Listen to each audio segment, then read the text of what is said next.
À partir d'Anefif, l'armée malienne n'avait plus le droit de dépasser Anefif, même d'un seul centimètre. Un jour, un officier français me disait comme ça, Sidi, les gens vont me permettre cette expression, mais ce n'est pas la mienne. Mais pourquoi vous êtes avec les Noirs? Vous aurez votre place entre vos frères. Ça m'a quand même un peu travaillé la tête. J'ai dit, mais qu'est-ce que vous appelez les Noirs? Ce sont mes frères d'ici. Je vous montre mon corps. Si vous enlevez les parties noires de mon corps, je ne pourrai plus ressembler à un être humain. Pour nous, nous n'avons pas été éduqués comme ça. Chacun de nous représente une partie de l'autre.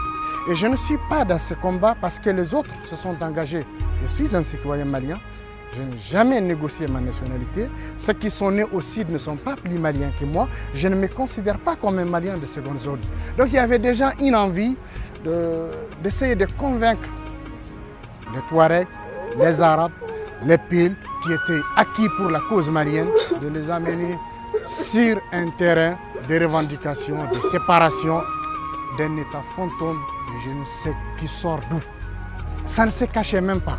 Donc déjà, on avait des signes de tentatives, si vous voulez, de corruption, surtout de vous pousser à vous aligner à l'idéologie séparatiste. Ça n'était pas du tout clair. On a vu la rencontre avec les éléments de Serval à l'époque, avec les femmes de Kidal. On a vu des rapprochements à un niveau très très élevé.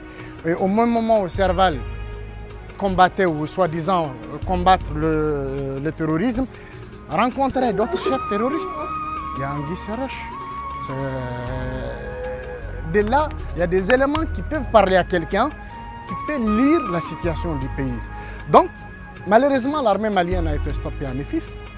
Les mouvements séparatistes djihadistes de l'époque, parce qu'il y a eu quand même un changement, sont restés maîtres de Kidal. On nous a parlé de l'accord de Ouaga, vous vous rappelez bien. Ensuite, nous, on est parti à Alger, il fallait négocier un accord. Et même cet accord dit, toutes les parties signataires reconnaissent l'intégrité territoriale du Mali, sa forme laïque et républicaine. À partir de là, le débat était clos. Il ne pouvait plus y avoir un autre État au Mali en dehors du Mali. Malgré la signature de cet accord, malgré la présence de la communauté internationale qui soutenait, mais sur le terrain, c'était autre chose. Alors, l'armée a pris Anefif, l'armée a été stoppée. Ensuite, il fallait quand même organiser les élections.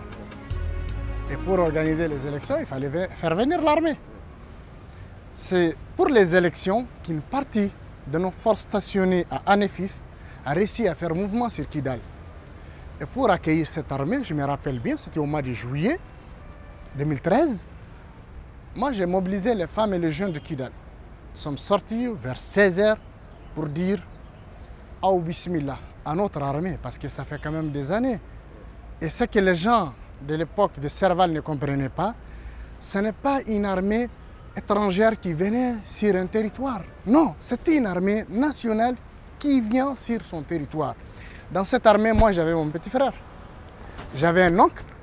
La deuxième personnalité de ce contingent, c'est Maria Masser, c'est ma famille. Donc on ne pouvait pas m'empêcher de venir souhaiter la bienvenue à cette armée.